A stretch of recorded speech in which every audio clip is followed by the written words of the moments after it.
Selamat pagi pemirsa, apa kabar Anda pagi hari ini? Selain berita utama tadi, sejumlah laporan menarik lainnya juga hadir menemani aktivitas pagi Anda. Saya Rizky Hasan. Dan saya Arlisa. Hari pemirsa, berikut seputar Ainus Pagi selengkapnya.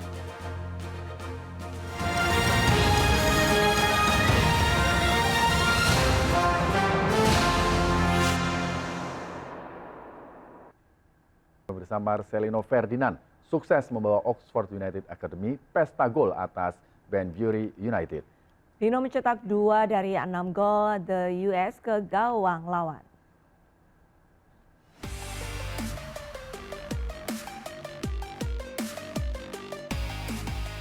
Turun sebagai starter, Marcelino Ferdinand membuktikan performa apiknya di tanah Inggris. Dalam laga perempat final Oxfordshire Senior Cup, Oxford United Academy membantai Banbury United 6-0. 2 gol diantaranya dicetak oleh Lino di menit 15 dan 23. Marcheng sukses menyempurnakan assist dari rekan setimnya Leo Snowden dan Burton. Kemenangan ini membuat tim Akademi Oxford United melaju ke semifinal. Oxfordshire Senior Cup adalah kompetisi sepak bola berbagai tingkatan di Inggris. Kompetisi ini bertujuan untuk memberikan kesempatan bagi pemain muda untuk mendapatkan pengalaman bermain melawan tim yang berbeda dan berpotensi menarik perhatian klub yang lebih besar. Ya, semoga saja hasil manis yang ditorehkan Marcelino Ferdinand bisa membuatnya semakin diperhitungkan untuk masuk ke dalam tim senior Oxford United. Pemirsa, Indonesia akan berhadapan dengan Korea Selatan dalam Piala Asia U17 2025. Kepastian ini didapat usai drawing Piala Asia U17 2025 digelar pada Kamis siang.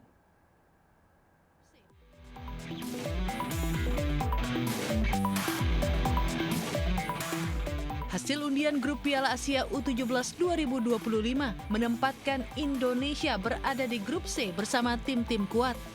Korea Selatan, Afghanistan, dan Yaman akan menantang Garuda Muda dalam turnamen bergengsi ini. Menghadapi para juara grup kualifikasi bukan perkara mudah, namun timnas akan mempersiapkan secara matang dengan menggelar uji coba dan pemusatan latihan mulai Februari. Piala Asia U17 2025 akan dimulai pada 3 hingga 20 April mendatang. Sebanyak 16 negara akan berebut menjadi yang terbaik dalam turnamen yang digelar di Arab Saudi ini. Nantinya 8 negara yang lolos berhak berlaga di Piala Dunia U17 2025. Timnas Indonesia U20 gelar latihan di Stadion Gor Gelora Delta Sidoarjo, Jawa Timur. 30 pemain timnas disiapkan Coach Indra Syafri untuk melakoni turnamen persiapan jelang Piala Asia 2025.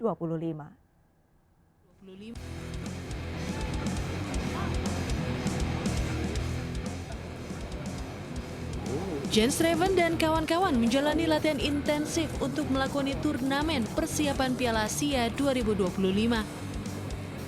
Mandiri U20 Challenge Series menjadi ajang simulasi dan persiapan menghadapi Piala Asia mendatang. Pelatih timnas Indra Syafri membawa 30 pemain untuk turnamen mini yang digelar selama 3 hari ini. Akan kita pergunakan untuk melihat kualitas terakhir tim kita dan juga akan kita jadikan simulasi ya, pertandingan di Piala Asia nanti. Makanya jarak interval pertandingan juga main, istirahat 2 hari, main, istirahat 2 hari, main. Persis sama dengan Piala Asia. Regulasinya juga pergantian pemainnya sama, bola yang dipakai sama, terus jam pertandingannya juga sama. Jadi mudah-mudahan simulasi ini bisa dapat manfaat untuk kita nanti langsung event Piala Asia. Dari 30 pemain yang dibawa, Coach Indra akan memangkas skuad menjadi 28 pemain sebelum berangkat ke Tiongkok 8 Februari. Dalam turnamen mini, Indonesia akan berhadapan dengan timnas kelompok usia lainnya dari India, Syria, dan Yordania. Yordania akan menjadi tim pertama yang menjadi rival Garuda Nusantara malam ini. Dari Sidoarjo, Jawa Timur, Pramono Putra melaporkan. Timnas Indonesia akhirnya merilis yang dinanti-nantikan. Bertema Indonesia Pusaka, jersey ini menampilkan desain klasik, modern, non-elegan.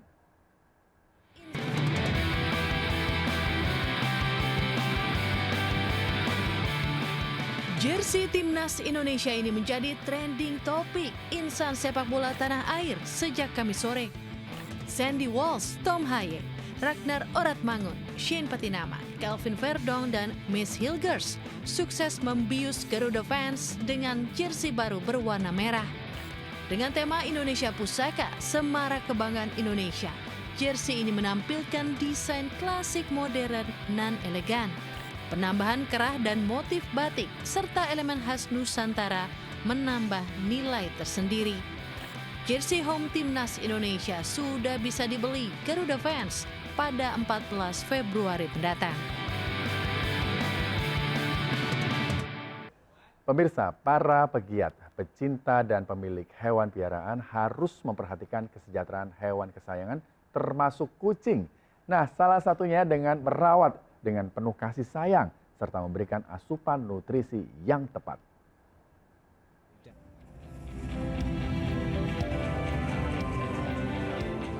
Dikemas dengan suasana budaya Nusantara, peluncuran produk terbaru PT Sentral Windu Sejati JP Petindo di Surabaya, Jawa Timur dihadiri puluhan agen penjualan makanan anjing dan kucing dari berbagai daerah. Inovasi produk terbaru makanan anjing dan kucing tersebut adalah bowl makanan basah untuk kucing serta makanan kering untuk anjing, sekaligus melengkapi portofolio bowl untuk memenuhi kebutuhan pemilik hewan kesayangan. Ini merupakan komitmen untuk menghadirkan produk berkualitas yang dapat memenuhi kebutuhan harian anak bulu Anabul. Bowl juga berinovasi untuk menyediakan pilihan makanan yang lebih beragam dan praktis bagi konsumen di Indonesia. Untuk bowl cat wet food-nya, ini merupakan wet food pertama yang kita launch dari CP Petindo, dan saya yakin ini akan sukses besar dengan nama besar bowl. Dan yang kedua untuk makanan anjing, ya dog food, ya untuk small breed adult, yaitu untuk anjing dewasa tetapi yang spesiesnya lebih kecil. Peluncuran produk baru bertema Sewindu Tumbuh Bersama Bowl juga menjadi penanda eksistensi Bowl selama 8 tahun terakhir. Jaringan distribusi cukup luas di mana sejak tahun 2021 Bowl mengekspor ke beberapa negara termasuk Brunei Darussalam, Malaysia hingga Filipina. Dari Surabaya, Jawa Timur, Yuda Prawira melaporkan. Pemirsa, melalui program 1 juta masker, MNC Peduli menyalurkan masker kepada tenaga medis dan para korban bencana alam di Sukabumi, Jawa Barat. Masker medis digunakan untuk melindungi diri dari berbagai macam bahaya penyakit yang muncul pasca bencana alam.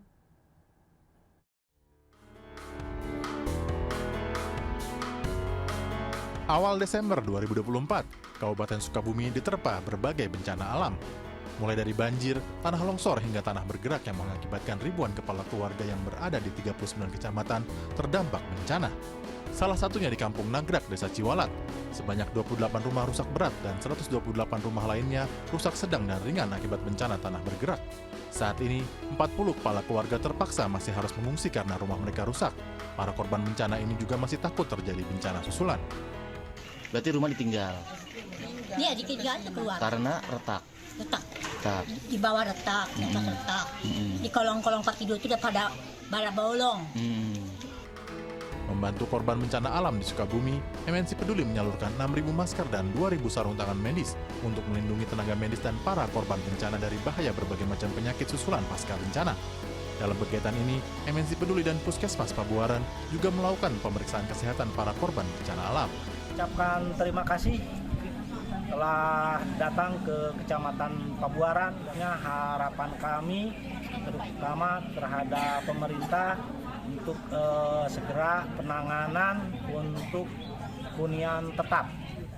Banyak yang ada batuk pilek ya Pak, mungkin itu bisa kita distribusikan ke tempat pengungsian. Mungkin salah satunya untuk meminimalisir pencegahan penyakit yang memang menular. MNC Peduli berkomitmen untuk terus membantu masyarakat yang terkena bencana di berbagai wilayah di Indonesia. Dari Sukabumi, Jawa Barat, Budi Setiawan, iNews melaporkan.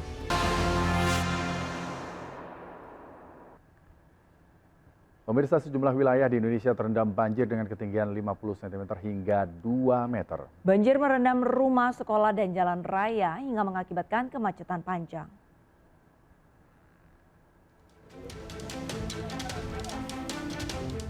Sejumlah kendaraan nekat menerjang banjir dengan ketinggian 40 cm di Jalan Timur kilometer 83 Pangkalan Kuras Kabupaten Pelalawan Riau. Akibatnya dam truk syarat muatan terperosok tidak dapat bergerak mengakibatkan kemacetan. Untuk mengantisipasi, Satlantas Polres Pelalawan memasang rambu sepanjang pinggir jalan yang terendam banjir. Memang sudah ada 2 kendaraan terperosok dan memang kemarin kita juga sudah memasang pembatas-pembatas yang kita menggunakan kayu. Banjir juga melanda di Kabupaten Landak, Kalimantan Barat terus meluas. Bahkan ketinggian banjir saat ini mencapai 2 meter. Rumah warga tenggelam, kendaraan dan barang berharga tidak bisa diselamatkan. Banjir ini merupakan banjir akibat luapan air sungai karena tidak bisa menampung kiriman air dari hulu.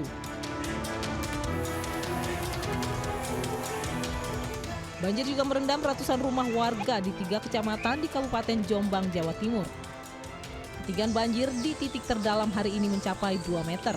Meski demikian, warga tetap bertahan di rumahnya masing-masing dan enggan mengungsi.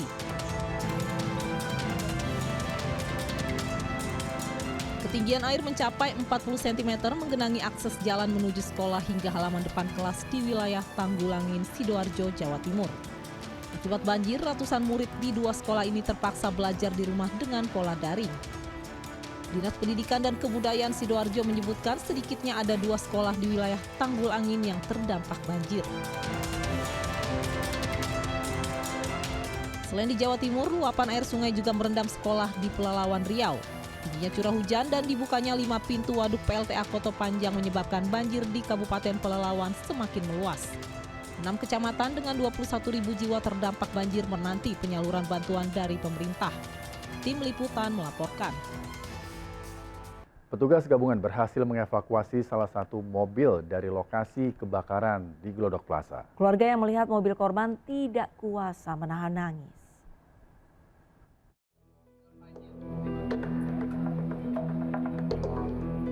Inilah mobil Osima Yukari, salah satu orang hilang yang diduga menjadi korban kebakaran Glodok Plaza. Mobil ini dievakuasi petugas gabungan dari lantai 7 gedung Glodok Plaza yang terbakar. Keluarga yang menyaksikan evakuasi mobil tak kuasa menahan tangis.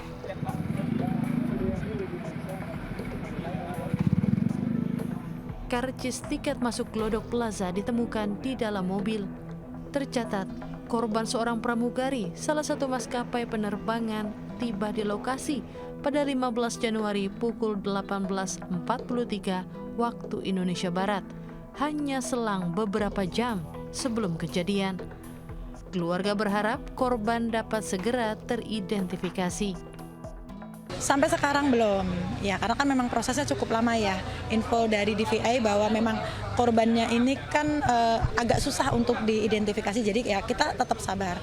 Jadi sebelum kejadian Ima itu bertiga dengan salah yang catat di situ. Dia habis main langsung bertiga naik ke sini. Habis itu kita nggak ada info sama sekali. Kemudian kita tahu viral itu. Sebelumnya korban diketahui mengunjungi Glodok Plaza bersama teman-temannya untuk menghadiri acara ulang tahun. Namun naas, pertemuan tersebut tepat di hari terjadinya kebakaran hebat Glodok Plaza. Dari Jakarta, Miftahul Gani melapor. Pemirsa, pasca penggeledahan rumah mantan Ketua Umum P3 Jan Farid terkait kasus suap pergantian antar waktu yang melibatkan Harun Masiku, Komisi Pemberantasan Korupsi menyita sejumlah barang bukti untuk mengungkap dugaan keterlibatan pihak-pihak lain termasuk peran Jan Farid dalam kasus ini. Dapatkan dari penyidik ditemukan dan disita dokumen serta barang bukti elektronik.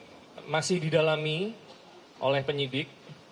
Penyidik memiliki informasi, petunjuk maupun berdasarkan keterangan saksi sehingga kegiatan penggeledahan tersebut dilaksanakan oleh penyidik tadi malam. Jadi masih didalami bagaimana peran beliau dan kita tunggu saja sama-sama update-nya. Kalau bagaimana saya tidak bisa membuka, tentunya nanti teman-teman harus menunggu pada saat semua alat bukti bisa disajikan di persidangan, Tak. pagar laut memasuki babak baru pemirsa. Pasca pembongkaran pagar laut sejak 3 hari terakhir muncul adanya dugaan korupsi dalam perizinan pembuatan 263 sertifikat hak milik atau HGB pagar laut ilegal. Koordinator Masyarakat Anti Korupsi pun mendatangi kantor KPK guna melaporkan dugaan kasus korupsi tersebut.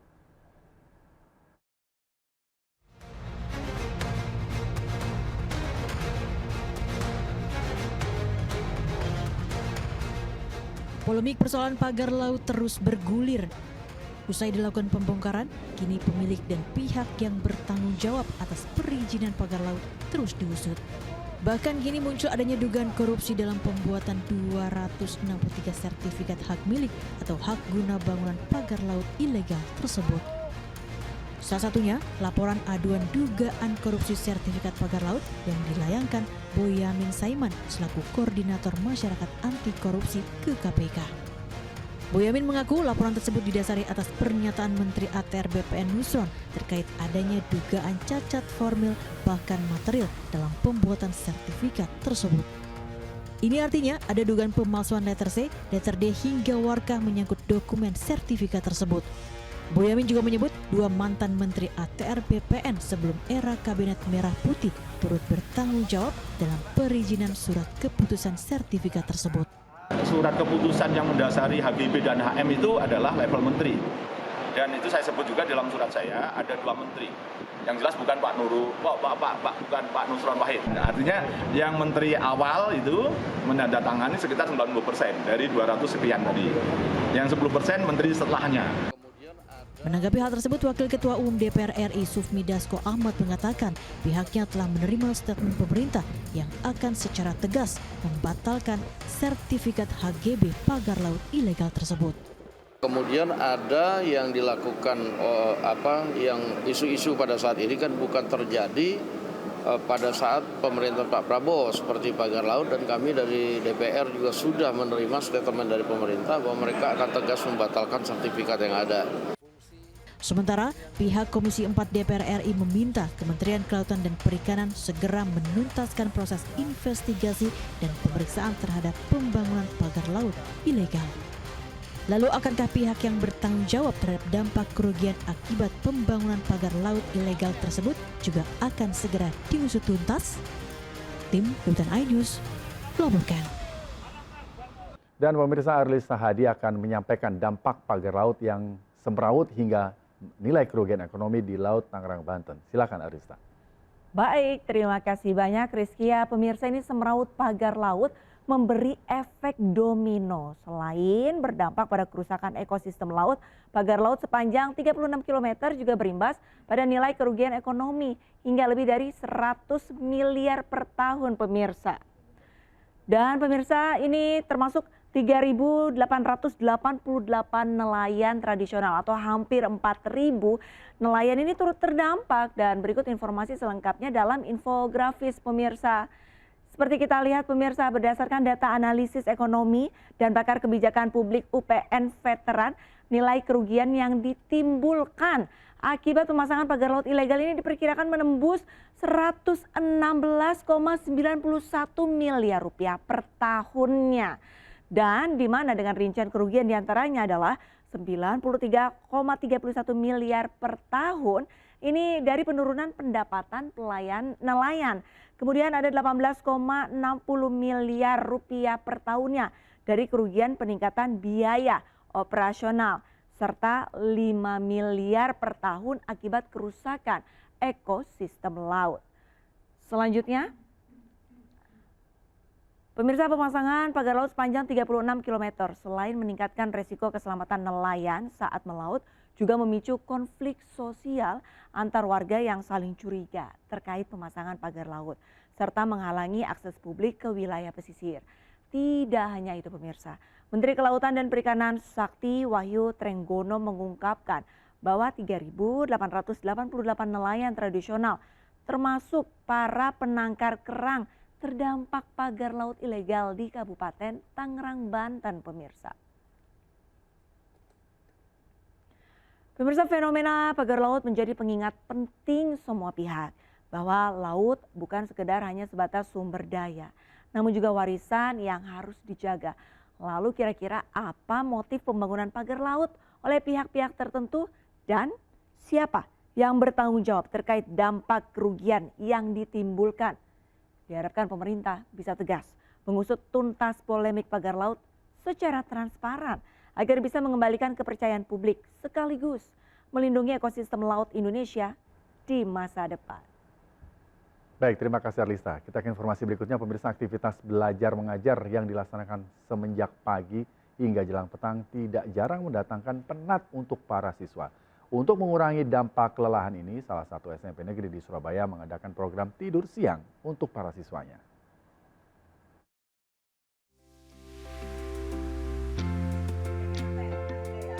Siswa dan siswi ini nampak terlelap di kelas selepas belajar dan sholat zuhur.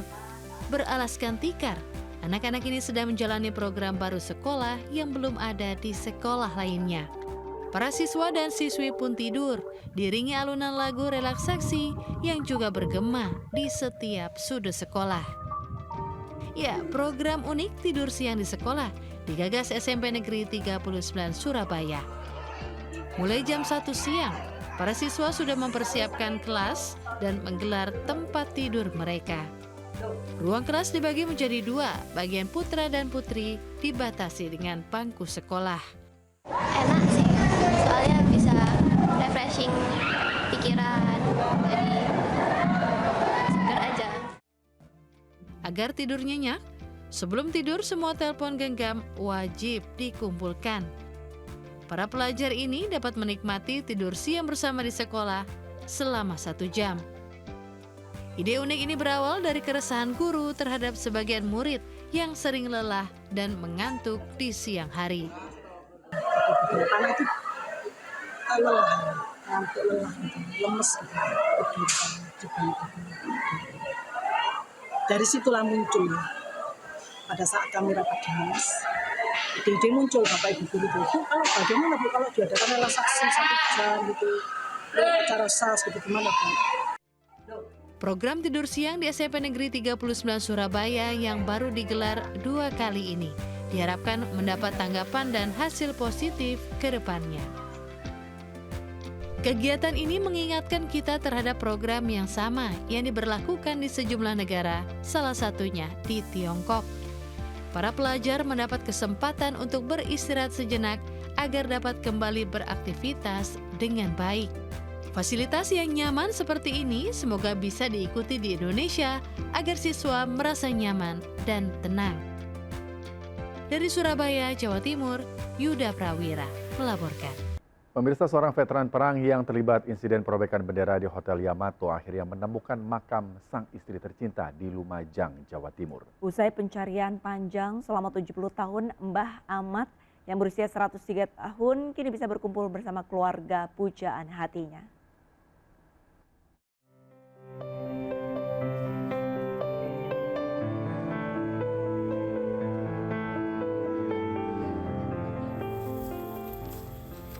Adalah Mbah Ahmad, seorang veteran perang kemerdekaan yang mendambakan pertemuannya dengan sang pujaan hati.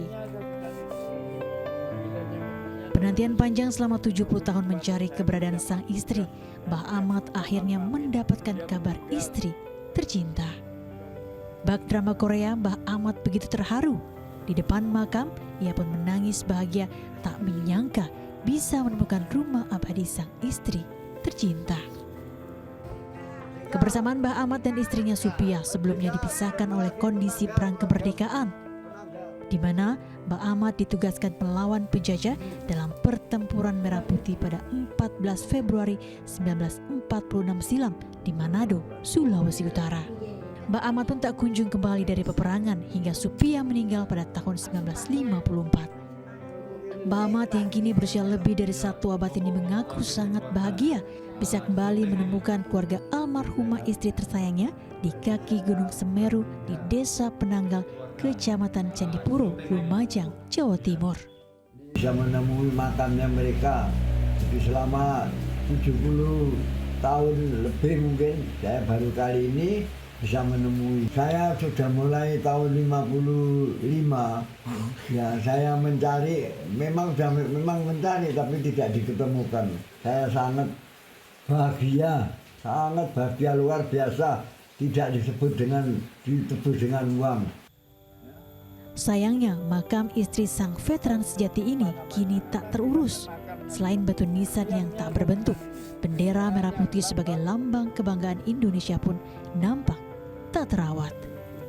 Dari Lumajang, Jawa Timur, Yayan Nugroho, iNews melaporkan. Siswa pendidikan usia dini dan sekolah dasar mengikuti program makan bergizi gratis di Tanjung Priok, Jakarta Utara. Memanfaatkan salah satu dapur KRI Banda Aceh 593 yang tengah bersandar di dermaga Mako Kolin Lamil.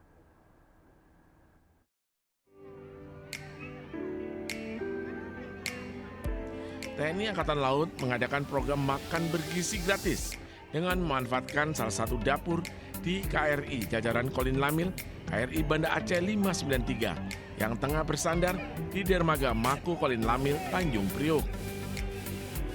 Kolin Lamil sebagai salah satu kotama operasional TNI memiliki tanggung jawab untuk mendukung dan melaksanakan program MBG. 300 siswa-siswi hadir dari SD dan PAUD dapat menu bergizi 4 sehat 5 sempurna, nasi perkedel, capcay, tahu, susu, dan buah pisang. Kami mengajak adik-adik dari 6 PAUD dan 1 SD dari Sukabumi ini untuk bersama-sama makan siang bersama.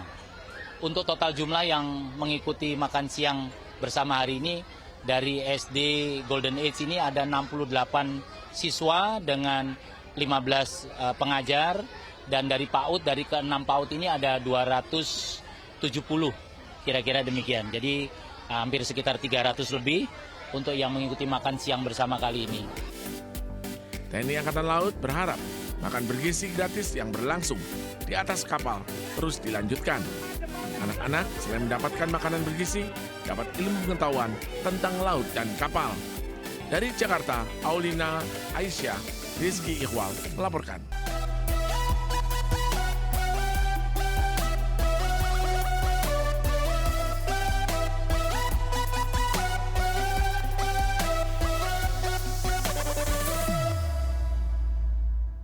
Pemirsa, biasanya superhero ini identik dengan membasmi kejahatan. Nah, ini ada yang berbeda pemirsa di Purwokerto, Jawa Tengah. Iya pemirsa, sekumpulan Power Rangers bersiap untuk membasmi kelaparan di sebuah kedai bakso yang viral di sosial media. Seperti apa? Ini dia liputannya untuk Anda.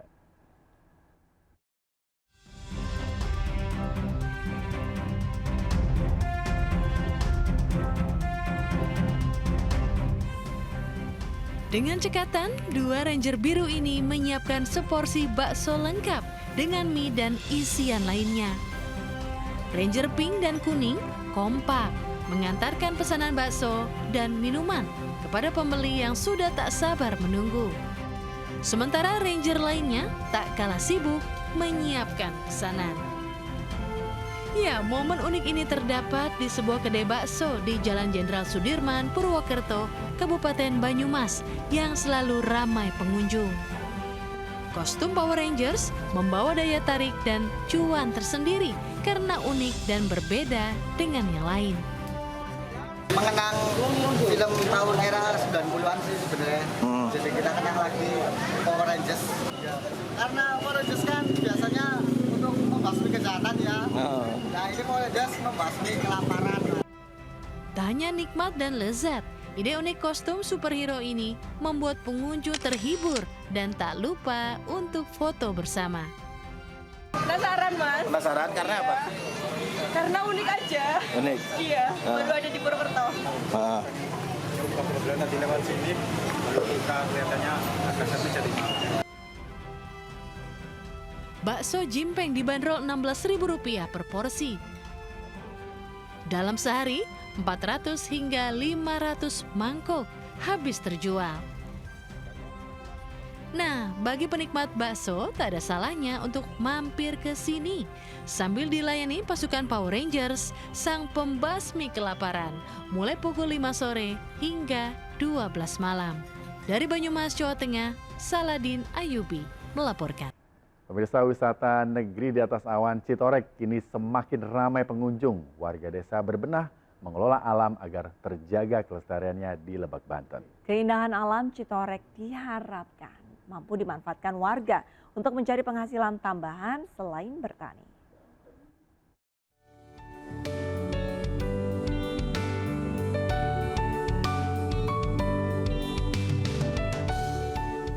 Inilah keindahan alam desa Citorek, Cibeber, Lebak, Banten. Negeri di atas awan berada di atas gunung luhur, udaranya sejuk, nyaman, dan juga bisa menghilangkan rasa penat. Warga desa yang sadar wisata kini terus berbenah membuat tempat rest area di Citorek Timur. Tanya itu, masyarakat desa juga menggunakan rumah glamping dari Dinas Pariwisata untuk menjual beragam hasil pertanian, kerajinan, sarana ibadah, ketahanan pangan, tanaman padi, hingga ikan air tawar. Tujuannya ke Gunung Luhur.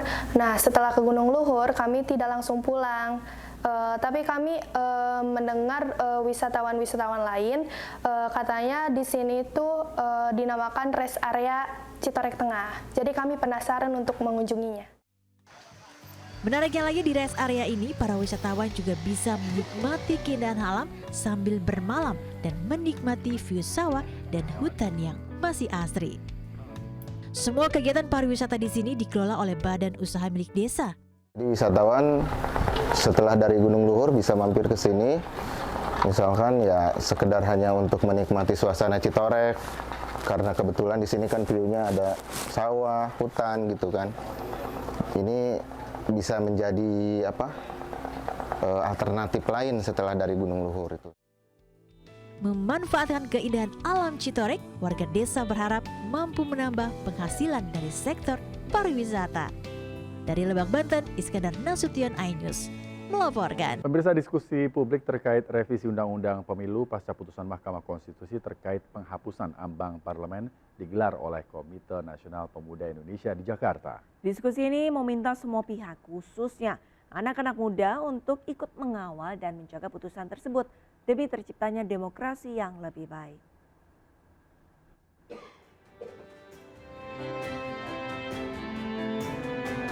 Dialog publik bertajuk mencari format pemilu terbaik 2029 melalui revisi paket undang-undang politik dan menakar tantangan partai politik non-parlemen digelar Komite Nasional Pemuda Indonesia di Gedung Juang 45, Jakarta Pusat. Hadir sebagai salah satu pembicara Wakil Ketua Umum DPP Partai Perindo, Ferry Kurnia Rizkiansyah, memberikan pandangannya terkait revisi Undang-Undang Pemilu yang dinilai sangat relevan dengan tantangan demokrasi pasca penghapusan ambang batas parlemen oleh Mahkamah Konstitusi. Ya, saya pikir ini acara yang sangat penting sekali ya, apalagi pasca putusan Mahkamah Konstitusi terkait dengan soal presidensial threshold dan juga terkait dengan soal revisi undang-undang politik dan pemilu yang memang sekarang sedang mau bergulir di Senayan, dan menjadi satu catatan penting bagi pemuda, terutama KNPI yang membawa isu ini untuk nanti disampaikan kepada Komisi 2 dan juga kepada Balik di DPR. Kita ini menjadi tonggak penerus, kita ini menjadi tonggak utama, dan kita menjadi estafet penerus kepemimpinan, dan kita hidup dengan berdemokrasi. Tentunya menjadi pesan bersama, kita akan kaji dan kita akan membuka ruang-ruang diskusi, dan ini akan kita bawa juga nanti ke Banggar. Keterlibatan masyarakat, tokoh-tokoh dari berbagai partai politik, serta anak-anak muda diperlukan untuk menjaga demokrasi Indonesia menuju arah yang lebih baik. Dari Jakarta, Wenda Nura, Muhammad Firmansyah, iNews melaporkan. Pemirsa, PT MNC Life Assurance kembali menjalin kerjasama dengan perusahaan lain untuk meningkatkan pelayanan kepada para nasabahnya. Kali ini MNC Life menjalin kerjasama dengan Bank Jatim dalam memperluas layanan produk asuransi jiwa kredit untuk fasilitas kredit kepemilikan rumah atau KPR.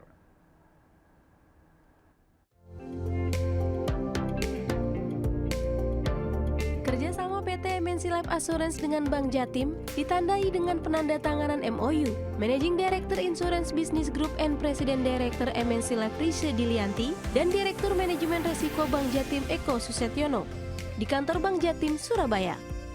Kerjasama tersebut merupakan penguatan sinergi dan kolaborasi dengan MNC Life dan Bank Jatim dalam memberikan layanan kepada nasabah, terutama dalam memperluas layanan produk asuransi jiwa kredit untuk fasilitas kredit pemilikan rumah atau KPR. Perluasan perjanjian KPR, kredit pemilikan rumah untuk nasabah Bank Jatim. Dan kami yakin dengan perjanjian kerjasama ini semakin mengokohkan posisi Bank Jatim di Indonesia di mata masyarakat. Dengan kerjasama asuransi dengan MNC Life tentunya sesuai dengan yang kita harapkan, ya, meningkatkan kualitas layanan dari Bank Jatim, memberikan proteksi kepada para nasabah debitur Bank Jatim sesuai dengan ketentuan yang berlaku.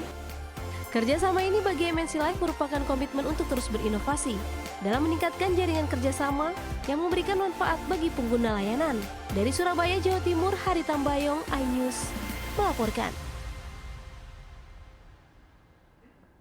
Pemirsa, kami akhiri perjumpaan kita pada pagi hari ini dan berita-berita yang sudah kami sampaikan di program seputar iNews pagi hari ini bisa Anda lihat di okezone.com.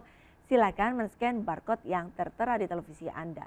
Saya Arlis Tahadi. Dan saya Rizky Hasan. Selamat beraktivitas. Tetap semangat dan sampai jumpa.